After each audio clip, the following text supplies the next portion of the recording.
Hello everyone, welcome to GS question paper. आज हम लोग जीके जीएस से रिलेटेड क्वेश्चंस को लेकर के आए हैं, जिसमें साइंस, हिस्ट्री, ज्योग्राफी और पॉलिटी से रिलेटेड क्वेश्चन है, साथ ही साथ करंट अफेयर भी है। यहाँ पर देखते हैं फर्स्ट क्वेश्चन साइंस से रिलेटेड। आयोडीन घोल की कुछ बूंदें अगर हम चावल पर डालते हैं तो वो पानी जो है काला नीला हो जाता है।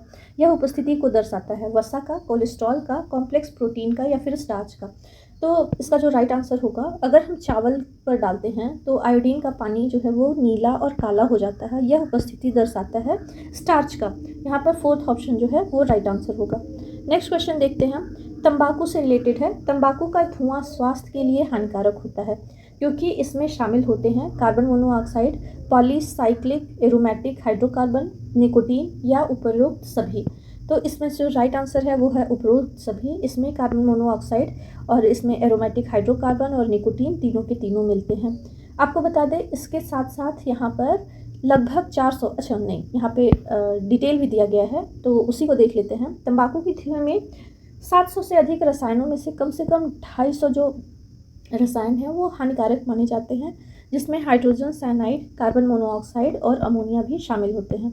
नेक्स्ट देखते हैं, निम्नलिखित में से किस विटामिन की कमी से घातक रक्ताल्पता यानी कि एनीमिया होता है। इसको हम लोग परनीशियस एनीमिया भी बोलते हैं, या फिर हिंदी में कुछ बोलेंगे तो घातक रक्ताल्पता।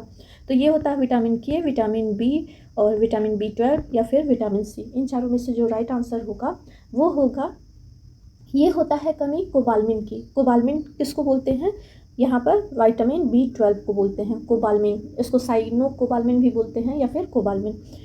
अब इसमें जो है थर्ड ऑप्शन जो है हम लोगों का वो राइट आंसर है, रक्ताल्पता होती है। इसमें क्या होता है, रेड ब्लड सेल्स कम होने लगते हैं, जिससे व्यक्ति जो है एनीमिया का शिकार हो जाता है। नेक्स्ट देखते हैं, क्लोरोफिल अनुपस्थित होता है लाइकेन में, शैवाल में, कवक में या ब्रायोफाइटा में। यहाँ पे क्लोरोफिल आप लोगों को पता ही होगा, सूर्य से जो प्रकाश संश्लेषण के काम में आता है। तो कौन सा ऐसा है इन चारों में से जिसमें क्लोरोफिल अनुपस्थित होता है, तो वो है आपका थर्ड ऑप्शन, कवक में। कवक में क्लोरोफिल अनुपस्थित होता है। आइए इससे रिलेटेड फैक्ट देखते हैं। कवक इसलिए अनुपस्थित होता है क्योंकि ये ऐसे जीव हैं जिनमें क्लोरोफिल नहीं होता है और वह खुद भोजन का उत्पादन नहीं कर सकते। कवक अपनी खाद्य आवश्यकताओं के लिए अन्य जीवों पर निर्भर रहते। अधिकांश कवक जीवी मृत जीवी और परजीवी हैं, मतलब मरे हुए से भोजन अपना ग्रहण करते हैं या फिर दूसरे कोई जीवित वस्तु पर ये चिपक करके। टमाटर कोशिका का निर्जीव भाग इसका क्लोरोप्लास्ट है, केंद्रक है, कोशिका झिल्ली है या कोशिका भित्ति। इसमें से राइट आंसर आप लोग पिक करिएगा। यहाँ पर जो है कोशिका का निर्जीव भाग पूछा है, तो ये होता है कोशिका भित्ति। यहाँ पर फोर्थ ऑप्शन जो है वो हम लोग का राइट आंसर है। नेक्स्ट देखते हैं, निम्नलिखित में से कौन सा एक कार्बन का अपर रूप नहीं है। शूट यानी कि कालिख, ग्रेफाइट, हीरा या कार्बोरंडम। इसमें से राइट आंसर आप लोग सेलेक्ट करिएगा। तो शूट या कालिख ये कार्बन का अपर रूप होता है, साथ ही साथ ग्रेफाइट और हीरा भी। कार्बोरंडम यहाँ पर जो दिया हुआ है वो आपका राइट आंसर है, ये अपर रूप नहीं है।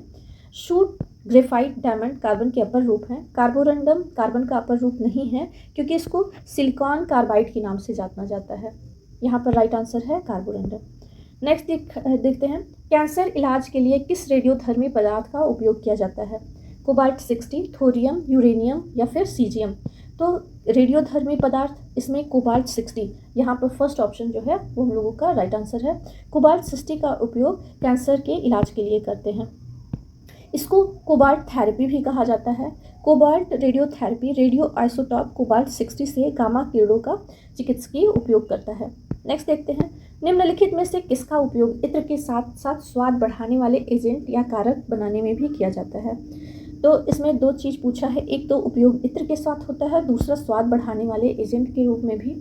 एथेनोइक अम्ल, मेथेनॉल, एस्टर या फिर इथेनॉल। तो इसमें से जो राइट आंसर होगा वो होगा आपका थर्ड ऑप्शन, एस्टर का उपयोग करते हैं। थर्ड ऑप्शन हम लोगों का राइट आंसर है। इससे रिलेटेड फैक्ट भी देखते हैं। एस्टर का उपयोग इत्र के साथ साथ स्वाद बढ़ाने वाले एजेंट या कारक बनाने में भी किया जाता है। एस्टर सेब, ड्यूरियन, नाशपाती, केले, अनानास, स्ट्रॉबेरी सहित कई फलों की सुगंध के लिए भी उत्तरदायी होते हैं। जो फलों में अच्छी खुशबू आती है वो इसी एस्टर की वजह से आती है। नेक्स्ट देखते हैं, टिंचर, आयोडीन, कफ सिरप और कई अन्य टॉनिक तैयार करने में निम्नलिखित से किसका उपयोग किया जाता है। तो यहाँ पे अगर जो आपको पता होगा, कफ सिरप और टॉनिक जितना तैयार होता है। तो एथेनोइक अम्ल, इथेनॉल, मेथेनॉल या ग्लाइकोलिक अम्ल, इसमें से जो राइट आंसर होगा, कफ सिरप और अन्य टॉनिक तैयार करने में एथेनॉल का यूज़ होता है।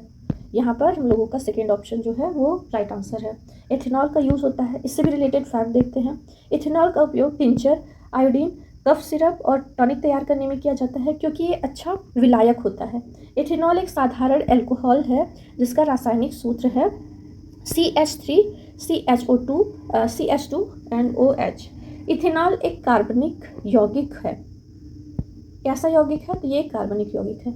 नेक्स्ट देखते हैं, भारतीय नागरिकों के मौलिक कर्तव्यों को संविधान में कब शामिल किया गया था? Most important question. 1952 में, 1976 में, 1979 में या 1981 में? तो यहाँ पर संविधान में मौलिक कर्तव्य का बात हो रहा है, ना कि मौलिक अधिकारों की बात। तो मौलिक कर्तव्यों को संविधान में शामिल किया गया था 1976 में। यहाँ पर सेकेंड ऑप्शन जो है वो राइट आंसर है। 1976 में मौलिक कर्तव्यों को संविधान में शामिल किया गया था। कब हुआ था? तो ये है 42वें संवैधानिक संशोधन के द्वारा नागरिकों के मौलिक कर्तव्यों को जोड़ा गया था। ये कर्तव्य पूछता है कि कानून में लागू करने योग्य हैं या नहीं है।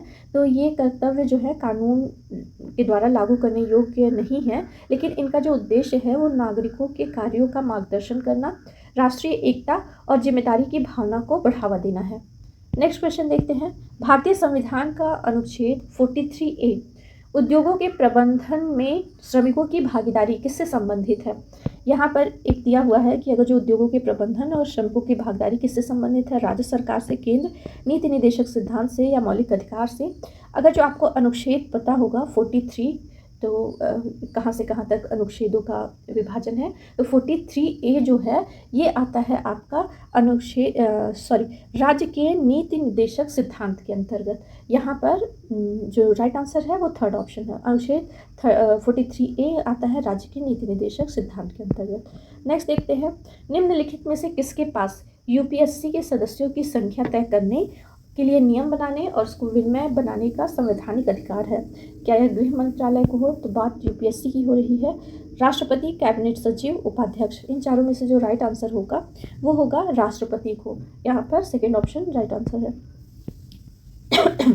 नेक्स्ट देखते हैं, भारत में राजनीतिक शक्ति का प्रमुख स्रोत क्या है? लोक, संविधान, संसद या राज्य विधानमंडल?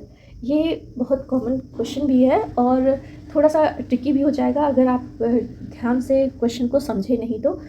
भारत का जो राजनीतिक शक्ति का प्रमुख स्रोत है वो हमारे प्रस्तावना में भी वर्णित है, दिया गया है कि हम भारत के लोग। तो यहाँ पर जो राइट आंसर होगा वो होगा लोगों में है। राजनीतिक शक्ति का जो प्रमुख स्रोत है भारत का वो लोग है, जो कि हमारे संविधान और साथ ही साथ प्रस्तावना भी इसी से ही शुरू होती है। नेक्स्ट देखते हैं, तो भारतीय संविधान के किस अनुच्छेद में लोकसभा के अध्यक्ष और उपाध्यक्षों के पदों का उल्लेख है? अनुच्छेद 95 में, 93 में या फिर 91 में या 96 में? तो यहाँ पर लोकसभा के अध्यक्ष और उपाध्यक्ष के पदों का उल्लेख की बात हो रही है। तो ये है अनुच्छेद 93, अनुच्छेद 93 में। नेक्स्ट क्वेश्चन देखते हैं, निम्नलिखित में से कौन सा ग्रह अपनी धुरी पर एक चक्कर पूरा करने में सबसे कम समय लेता है? दो तरीके के क्वेश्चन आते हैं। परिक्रमण काल का पूछता है, यानी कि सूर्य की परिक्रमा करने में कितना समय लेता है, लेकिन यहाँ पर अपनी ही धुरी, यानी कि अपनी ही धुरी पर ये दिन रात की बात हो रही है कि एक चक्कर कब तक पूरा कर लेता है। बुध, पृथ्वी, बृहस्पति या फिर नेपच्यून? तो एक दिन, यानी कि पृथ्वी पर तो 24 घंटे का टाइम है, तो बाकी कौन सा ग्रह है जो अपनी धुरी पर सबसे कम समय लेता है? तो इसका जो राइट आंसर होगा वो होगा बृहस्पति। बृहस्पति यहाँ पर राइट आंसर है, क्योंकि यह एक दिन के लिए केवल 9 घंटे 55 मिनट का टाइम लेता है। कितने का टाइम लेता है? तो ये 9 घंटे 55 मिनट का टाइम लेता है। जबकि बात करें सबसे ज़्यादा, अगर जो यही क्वेश्चन पूछा सबसे ज़्यादा समय कौन लेता है, तो वो लेता है शुक्र ग्रह। शुक्र ग्रह जिसको भोर का तारा भी बोलते हैं, तो और चमकीला सबसे ग्रह होता है। तो ये लेता है टोटल पृथ्वी के समय से लिया जाए तो 248 दिन लेता है, 248 डेज लेता है अपनी धुरी पर एक चक्कर पूरा करने के लिए। नेक्स्ट क्वेश्चन देखते हैं, देशांतर की प्रत्येक 1 डिग्री के लिए स्थानीय समय में परिवर्तन होता है। 2 मिनट का, 4 मिनट का, 6 मिनट का, 1 मिनट का। तो इसमें से जो राइट आंसर होगा, यानी कि पृथ्वी अगर जो ग्लोब है यहाँ पर देशांतर बनाए जाते हैं तो एक से दूसरे के बीच में कितने मिनट का टाइम परिवर्तन होगा, समय परिवर्तन, तो ये होता है 4 मिनट का। एक देशांतर से दूसरे देशांतर के बीच में लगभग 4 मिनट का टाइम होता है। यहाँ पर फोर्थ ऑप्शन राइट आंसर है। नेक्स्ट देखते हैं, यहाँ पे दिया है 1 degree is equal 4 minute. This means that for each degree of longitude the local time differ by 4। Hundru जलप्रपात किस पठार में स्थित है? पूर्वी अफ्रीका पठार, तिब्बत पठार, ऑस्ट्रेलिया का पश्चिमी पठार या फिर भारत का छोटा नागपुर का पठार? तो हुंडरू जलप्रपात ये आपका स्थित है भारत का छोटा नागपुर पठार पे। कहाँ पर स्थित है? तो ये है छोटा नागपुर के पठार पर। और छोटा नागपुर पठार अगर जो स्थान पूछे तो ये रांची में है। आइए इससे रिलेटेड फैक्ट देखते हैं। हुंडरू जलप्रपात झारखंड के रांची जिले में स्थित है और यह भारत का 34वां सबसे ऊंचा झरना है। पानी के लगातार गिरने से कटाव के कारण चट्टानों की अलग अलग संरचना ने इस जगह की सुंदरता को और बढ़ा दिया है। नेक्स्ट देखते हैं आधुनिक अवध सारणी। अब साइंस से रिलेटेड क्वेश्चंस को देखते हैं। आधुनिक अवध सारणी में धातुओं को किस तरफ रखा गया है? शीर्ष पंक्ति में, दाहिनी ओर, निचली पंक्ति में या फिर बाईं ओर? ये आपका अवध सारणी से रिलेटेड क्वेश्चन है। तो इसका जो राइट आंसर होगा, तो धातुओं को बाईं ओर रखा गया है। कहाँ पर रखा गया है? धातुओं को अवध सारणी में बाईं ओर रखा गया है। फोर्थ ऑप्शन जो है वो राइट आंसर है। और अधातु को कहाँ पर रखा गया है? तो अगर यही पूछ ली जाए अधातुओं को किधर रखा गया है, तो ये दाहिनी ओर रखा गया है। यहाँ पर जो है सेकेंड ऑप्शन रहेगा अधातुओं के लिए और बाईं ओर रहेगा धातुओं के लिए। नेक्स्ट देखते हैं, निम्नलिखित में से किस राजा ने महान चालुक्य राजा पुलकेशिन द्वितीय को हराने और वध करने के बाद, किसको हराने के बाद? राजा पुलकेशिन द्वितीय को हराने के बाद और वध करने के बाद वातापिकोंडा की उपाधि धारण की थी? नरसिंह वर्मन प्रथम ने, महेंद्र वर्मन प्रथम ने, परमेश्वर वर्मन ने या फिर नंदी वर्मन ने? तो किसने वातापिकोंड की उपाधि धारण की थी? तो ये है आपका फर्स्ट ऑप्शन, नरसिंह वर्मन प्रथम ने पल्लव के जो महान राजा थे, चालुक्य राजा पुलकेशिन द्वितीय को हराया और उसके बाद वातापिकोंड की उपाधि को धारण किया था। नेक्स्ट क्वेश्चन देखते हैं। इसका समय आपको बता दें तो समय था लगभग 642 AD। ये बात है 642 AD की। नेक्स्ट देखते हैं, भारतीय स्वतंत्रता संग्राम के दौरान निम्नलिखित में से किसने प्रार्थना समाज की स्थापना की थी? तो प्रार्थना समाज की स्थापना दोनों लोगों ने मिलकर के की थी। यहाँ पर एक का नाम दिया गया है आत्माराम पांडुरंग, गोपाल हरिदेशमुख, ईश्वरचंद्र विद्यासागर, राजा राममोहन राय। तो प्रार्थना समाज की बात करें तो ये किया था यहाँ पर आत्माराम पांडुरंग ने और साथ ही साथ केशव चंद्र सेन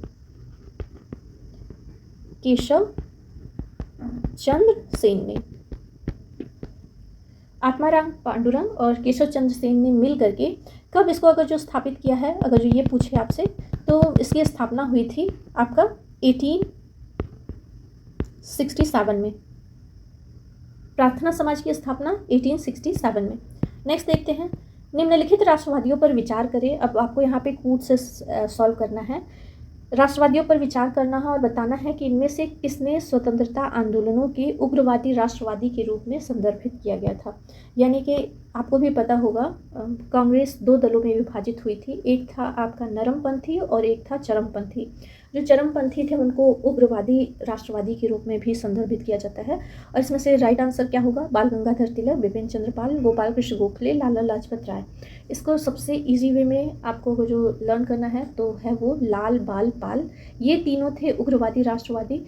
तो लाल यानी कि लाला लाजपत राय और बाल गंगाधर तिलक और पाल बिपिन चंद्र पाल, ये तीनों उग्रवादी यानी कि उग्र दल से संबंधित थे। नेक्स्ट देखते हैं, अभिनव भारत की स्थापना 1904 में कब हुई थी? 1904 में क्रांतिकारियों की एक गुप्त संस्था के रूप में की गई थी। किसने किया था? दामोदर चापीकर ने, वीडी सावरकर ने, प्रफुल्ल चाकी ने, खुदीराम बोस ने। इन चारों में से जो राइट आंसर होगा वो होगा अभिनव भारत की स्थापना 1904 ईस्वी में किया था वीडी सावरकर। इनका पूरा नाम है विनायक दामोदर सावरकर। वीडी सावरकर यानी कि विनायक दामोदर सावरकर और इन्हीं के भाई गणेश दामोदर सावरकर ने, वीडी सावरकर के भाई गणेश दामोदर सावरकर और इन्होंने मिलकर के अभिनव भारत नामक एक गुप्त जो है क्रांतिकारी संस्था थी उसकी स्थापना की थी। नेक्स्ट देखते हैं, दिल्ली सल्तनत किसके शासनकाल के दौरान अपनी अधिकतम भौगोलिक सीमा तक पहुंच गई थी? मतलब किस शासक के दौरान इसका साम्राज्य सबसे ज़्यादा विस्तृत था? कौन था? अलाउद्दीन खिलजी, कुतुबुद्दीन मुबारक शाह खिलजी, मोहम्मद बिन तुगलक या फिर फ़िरोज़ तुगलक? तो इसमें से जो फ़िरोज़ तुगलक हैं, इन्होंने बहुत ज़्यादा साम्राज्य फैलाया नहीं, बल्कि उसको समेट करके उसको सुचारू रूप से चलाने के लिए कई, जैसे नहरें खुदवाना और बाग बगीचे लगवाना, डाक व्यवस्था सही करना और जितने होते हैं औषधालय खुलवाना, लड़कियों की शादी करवाना, इस तरीके से ये समाज से रिलेटेड कार्य कर रहे थे। सबसे ज़्यादा जो फैलाने का काम था वो फैलाया था आपका मोहम्मद बिन तुगलक ने। यहाँ चारों ऑप्शन में से थर्ड ऑप्शन सही है। थर्ड ऑप्शन मोहम्मद बिन तुगलक इसके शासनकाल के दौरान अपनी भौगोलिक सीमा अधिकतम पहुँच गई थी। नेक्स्ट देखते हैं विश्व व्यापार संगठन। अब ये जो क्वेश्चन है आपका करंट से रिलेटेड है। ये अभी विश्व व्यापार संगठन जो है WTO के 13वें मंत्री स्तरीय जो सम्मेलन है उसके अध्यक्ष के रूप में किसे चुना गया है? अभी यह सम्मेलन होने वाला है, लेकिन इसका अध्यक्ष पहले चुना गया है। Doctor Sultan Al Jaber, doctor Anwar Gargash, doctor Abdullah bin Zayed Al Nahyan या फिर डॉक्टर थानी अल जायदी? इसमें से जो राइट आंसर है वो डॉक्टर थानी है। फोर्थ ऑप्शन जो है वो सही है। विश्व व्यापार संगठन यानी कि WTO के 13वें मंत्री स्तरीय जो सम्मेलन आयोजित होगा उसके अध्यक्ष के रूप में डॉक्टर थानी को चुना गया है। नेक्स्ट देखते हैं, इससे रिलेटेड फैक्ट देखते हैं। संयुक्त अरब अमीरात के विदेश मंत्री हैं ये डॉक्टर थानी। इनको विश्व व्यापार संगठन के अध्यक्ष के रूप में चुना गया है, जो फरवरी 2024 में अबू धाबी में आयोजित किया जाएगा। कहाँ पर आयोजित किया जाएगा? सॉरी, इसका अगर जो क्वेश्चन पूछे कि फरवरी 2024 में अबू धाबी में आयोजित कहाँ पर आयोजित किया जाएगा, तो अबू धाबी में आयोजित किया जाएगा। नेक्स्ट क्वेश्चन देखते हैं। मारवाड़ का पठार अरावली पहाड़ी श्रृंखला के किस ओर स्थित है? उत्तर पश्चिमी, दक्षिण पूर्वी, दक्षिण पश्चिमी या फिर उत्तर पूर्वी? ये आपका मैप से रिलेटेड क्वेश्चन है कि अगर जो भारत का नक्शा बनता है तो यहाँ पर अरावली पर्वत है, तो अरावली पहाड़ी की श्रृंखला के किस ओर ये मारवाड़ का पठार है? तो इसका जो राइट आंसर होगा वो होगा उत्तर पश्चिमी। उत्तर क्यों? क्योंकि अच्छा, इससे रिलेटेड फैक्ट ही हम लोग देखते हैं, यहाँ पर मैंने दिया हुआ है। मारवाड़ जो है गोल पहाड़ियों और जंगल के साथ घुमावदार पठार का एक क्षेत्र है और यह कहाँ पर है? उत्तर पश्चिम भारत में राजस्थान राज्य की अरावली श्रृंखला के पश्चिम भाग में स्थित है। लेकिन कहाँ पर? उत्तर पश्चिम भारत में। और अरावली की जो श्रृंखला है उसके भी पश्चिम भाग में स्थित है, इसलिए उत्तर पश्चिम हम लोगों का जो आंसर है वो राइट होगा। और भारत के मध्य उच्च भूमि का ये हिस्सा है। इसका कुछ भाग जो है वो थार रेगिस्तान में भी जाता है। नेक्स्ट क्वेश्चन देखते हैं। भारत के निम्नलिखित इस्पात संयंत्रों में से किसको कभी कभी भारत का किसको भारत का पहला स्वदेशी इस्पात संयंत्र कहा जाता है? यहाँ पर जो चारों ऑप्शन दिए गए हैं, टिस्को है, IISCO है, बोकारो है संयंत्र, या इनमें से कोई नहीं। तो इसमें पहला जो विदेशी इस्पात संयंत्र कहा जाता है वो कहा जाता है थर्ड ऑप्शन, बोकारो इस्पात संयंत्र को। ऐसे भी पूछ लेता है मिलान वाले प्रश्न में, PCS में पूछा गया है कि किसकी स्थापना किसके देश के सहयोग से हुई थी? जैसे बोकारो की स्थापना जो पहली बार हुई है तो किस देश के सहयोग से हुई है? तो ये फैक्ट भी हम लोग देख लेते हैं। बोकारो इस्पात संयंत्र को कभी कभी भारत का पहला स्वदेशी इस्पात संयंत्र भी कहा जाता है। इसने अपनी स्वदेशी सामग्री के लिए पहले स्वदेशी इस्पात संयंत्र के रूप में प्रतिष्ठित किया जाता है। इसका निर्माण जो था 1964 में पूर्व सोवियत रूस की मदद से किया गया था। बाद में इसका राज्य के स्वामित्व वाली स्टील अथॉरिटी ऑफ इंडिया, जिसको सेल भी कहते हैं, इसमें विलय कर दिया गया। बोकारो स्टील प्लांट कहाँ पर स्थित है? तो ये झारखंड के बोकारो जिलों में स्थित है और यह भारत का चौथा एकीकृत सार्वजनिक क्षेत्र का इस्पात संयंत्र है। आज की वीडियो में बस इतना ही।